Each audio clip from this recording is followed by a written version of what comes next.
Hey, fourth graders, it's Mr. Ollie from the FSA iCenter. How you doing? I hope you're doing well. It's time for another First Chapter Friday, and this time, I'm not coming to you from cross country. This time, I'm coming to you from the parking lot of my daughter's dance studio, which is where I spend about 5 hours every Thursday night as she dances inside.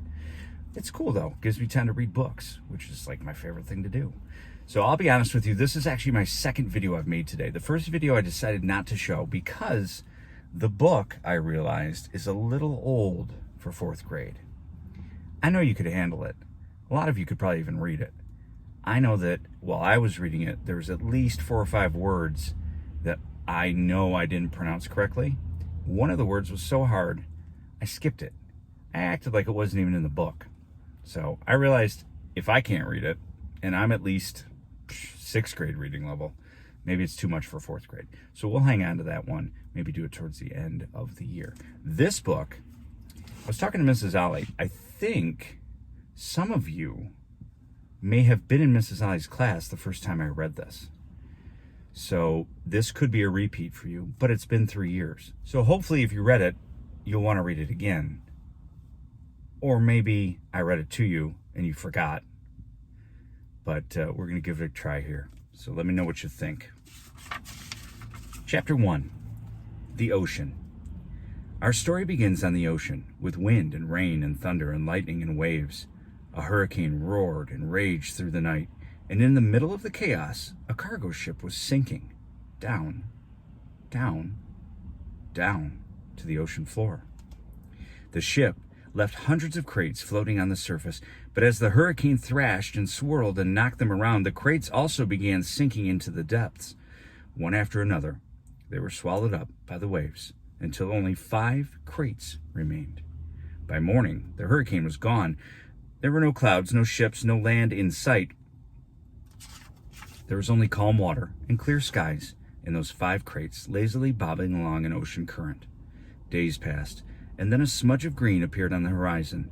As the crates drifted closer, the soft green shapes slowly sharpened into the hard edges of a wild, rocky island. The first crate rode to shore on a tumbling, rumbling wave and then crashed against the rocks with such force that the whole thing burst apart. Now, reader, what I haven't mentioned is that tightly packed inside each crate was a brand new robot. The cargo ship had been transporting hundreds of them before it was swept up in the storm. Now only 5 robots were left. Actually, only 4 were left because when the first crate crashed against the rocks, the robot inside shattered to pieces. The same thing happened to the next crate. It crashed against the rocks, and robot parts flew everywhere. Then it happened to the next crate, and the next. Robot limbs and torsos were flung onto ledges. A robot head splashed into a tide pool. A robot foot skittered into the waves. And then came the last crate. It followed the same path as the others, but instead of crashing against the rocks, it sloshed against the remains of the first 4 crates. Soon, more waves were heaving it up out of the water. It soared through the air, spinning and glistening until it slammed down onto a tall shelf of rock. The crate was cracked and crumpled, but the robot inside was safe. So that's the end of chapter 1. Pretty quick. Let's sneak and read chapter 2. The Otters. The island's northern shore had become something of a robot gravesite. Scattered across the rocks were the broken bodies of 4 dead robots. They sparkled in the early morning light, and their sparkles caught the attention of some very curious creatures. A gang of sea otters was romping through the shallows when one of them noticed the sparkling objects. The otters all froze. They raised their noses to the wind, but they smelled only the sea, so they cautiously crept over the rocks to take a closer look. The gang slowly approached a robot torso.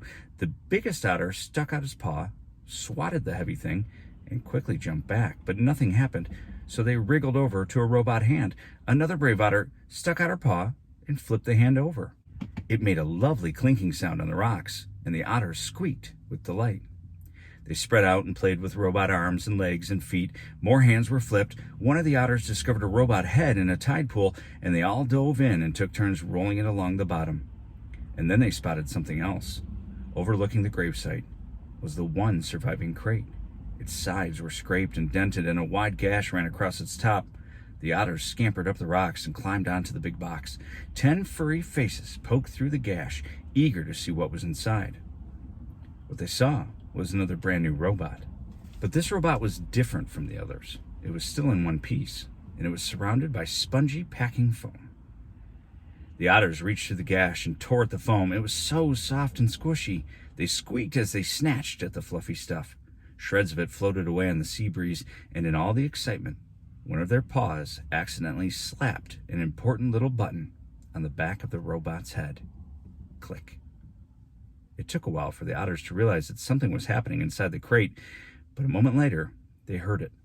A low, whirring sound. Everyone stopped and stared, and then the robot opened her eyes. We'll stop there. This, friends, is The Wild Robot. And some of you may have read it already. As I mentioned, I may have read it to some of you back in first grade. It is a fantastic story. I really think you're going to like it. And even if you read it before, give it another chance.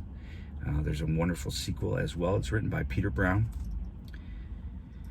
And I've got a couple copies waiting for you. So we'll talk to you soon. Have a great weekend, everybody. Be safe. Hug your families. And Mrs. Wright, Mrs. Rittenauer, Mrs. Felcher, much love to you. Talk to you guys soon. Bye-bye.